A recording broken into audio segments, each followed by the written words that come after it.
दासान्दि जेरावबो जेरैबो खुंफुंनाय नुनो मोनगासिनो फुटबल बादायलायनाय। बेबादिनो निसिमा दखरा आफाद एबसुनि बानजायनायाव सानथामनि हाबाफारिजों सोलिगासिनो हौवासाफोरनि आन्डार 13 बोसोरनि 6थि बड'लेण्ड मुंख्लं ट्रफी फुटबल बादायलायनाय। चिरां जिल्लानि मालिबिथा गेलेग्रा फोथाराव थांनाय 28 जुलाइनिफ्राय जागायजेननाय हौवासाफोरनि आन्डार 13 बोसोरनि 6थि बड'लेण्ड मुंख्लं ट्रफी फुटबल बादायलायनाया गाबोन थुंगेगोन। बे बादायलायनायाव चिरां जिल्ला एबसुनि सिङाव थानाय माखासे दखरा एबसुनि हानजाफोरा बाहागो लादों। बे फुटबल गेलेनाय हाबाफारिनि सायावनो एबसुनि दैदेनगिरिया माखासे गोनां बाथ्राफोरखौ बुंथियो।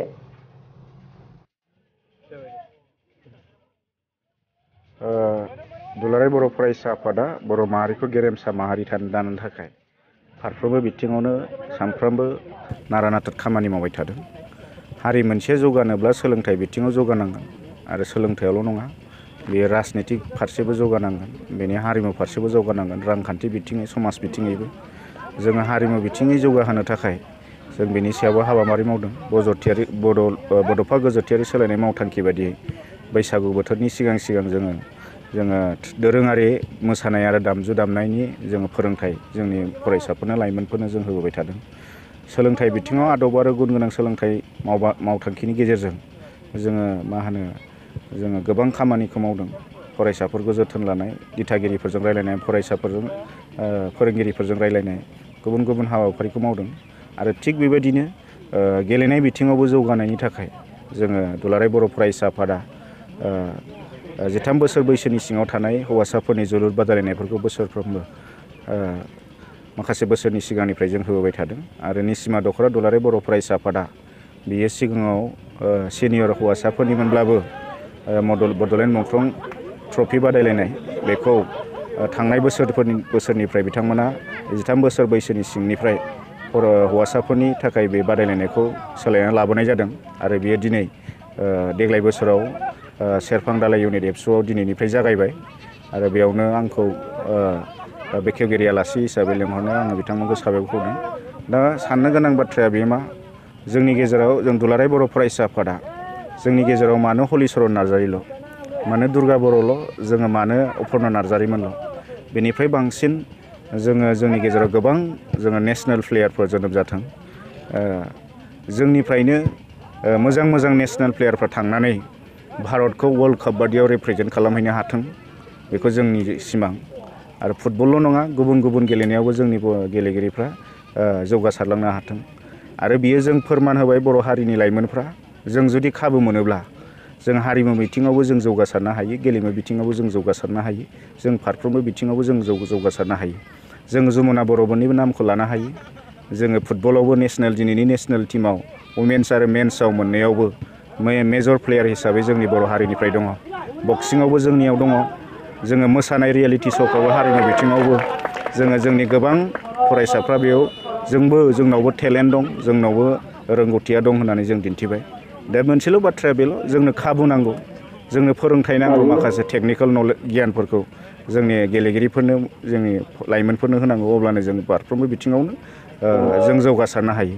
दा बै नोजोरखौ लाखिनानैनो उन्दै गथ'फोरखौ गिबि खाबु हिसाबै 13 बोसोर बैसोनि हौवासाफोरखौ गिबि खाबु होजेननाय आरो बेनिफ्रायनो जागायजेननो थाखाय जोङो बे जोंनि 13 बोसोर बैसोनि सिंनि हौवासाफोरनि जे गेलेनाय, बेखौ जों बादायलायनाय बिजोंखौ होनाय जादों। गुबुन फारसे जोंनि लाइमोनफ्रा गावनि जे आजिरा लानाय समफोरखौ समाजनि बेरेखा माखासे हाबा हुखाफ्राव बेखौ बाहायनानै गावनि जिबन दंस' खालामनाय, समाज नस्थ' खालामनाय, हारिनि मान सन्मान सिफायनाय, बेयाव माखासेया बांनायनिफ्राय बांबाय थादों। दा गोदो जोंनि गामियाव मोनसे गामिनिफ्राय मोनसे गामिजों फ्रेन्डलि मेच गेलेलायनानै, मालाबा मानिबा बादायलायनाय गेलेलायनानै जोंनि बै समनि सेंग्राफ्रा गेलेनाय एबा मोजां खामानियाव गावनि आजिरा समखौ बाहायोमोन। नाथाय जोंनि दानि उन्दै लाइमोनफ्रा गावनि आजिरा समफोरखौ सोरबायाबा बायदि रोखोम गाज्रि खामानिफ्राव बाहायनानै जिबन आरो समाज न'खर दंस' खालामनायफ्रा बांद्रायनिफ्राय बांदों। दा बेनिखायनो जोंनि फरायसाफोरखौ कनस्ट्राक्टिभ आरो क्रिएटिभ एक्टिभिटिसाव जाहाथे लाबोफिननो हायो नामा, बे नोजोरफोरखौ लानानै दुलाराय बर' फरायसा आफादा नैबे बादायलायनायफोरखौ होनाय जादों। आरो बे सोलिबाय थागोन। निसिमा दखराया दिनै जागायबाय। बेनि उनाव बिथांमोना मोनसे मोजां टीम बानायगोन आरो बेनिफ्राय फैगौ आगस्तनि नैथि हप्तानिफ्राय बिजनि दखरायाव जानो गोनां जिल्लानि लेभेलनि जे बे 13 बोसोर बैसोनि हौवासाफोरनि बादायलायनायाव बाहागो लागोन आरो बेनि गेजेराव जोङो जिल्लाया मोनसे मोजां टीम लानानै दुलाराय बर' फरायसा आफादा खुंफुंनो गोनां बे बादायलायनायाव जों बाहागो लाहैगोन। 2023-24 सोलोंथाइ बोसोरनि थाखाय गोदान मुं थिसननाय लानानै फैदों डन बस्क' डिग्री कलेज साफागुरिया। देग्लायनिफ्राय डन बस्क' डिग्री कलेज साफागुरियाव बेचलर अफ आर्ट्स एबा BA नि सेथि सेमिस्टारनि गोदानै मुं थिसननाया दायो सोलिगासिनो दं। चिरां जिल्लानि साफागुरियाव थानाय डन बस्क' डिग्री कलेजआ देग्लायनिफ्राय BA थाखोनि सेथि सेमिस्टारनि थाखाय गोदानै एडमिशन लानायजों लोगोसे बड', इक'नमिक्स, इंलिश, एडुकेशन, हिस्टरी आरो पलिटिकल साइन्स आयदानि थाखाय BA अनार्सनिबो खाबु दं। गोग्गो सोलोंथाइनि थासारिजों लोगोसेयैनो डन बस्क' डिग्री कलेज साफागुरियाव आलादा आलादायै हौवा हिन्जावनि थाखाय हस्टेलनि खाबुबो दं। जुदि फरायसाफोरा डन बस्क' डिग्री कलेज साफागुरियाव BA सेथि सेमिस्टारनि थाखाय गोदानै एडमिशन लानायनि सायाव आबुं बाथ्राखौ मिन्थिनोब्ला नैबे मबाइल नम्बर 9365519559 आव थोंजों सुला लानो हागोन।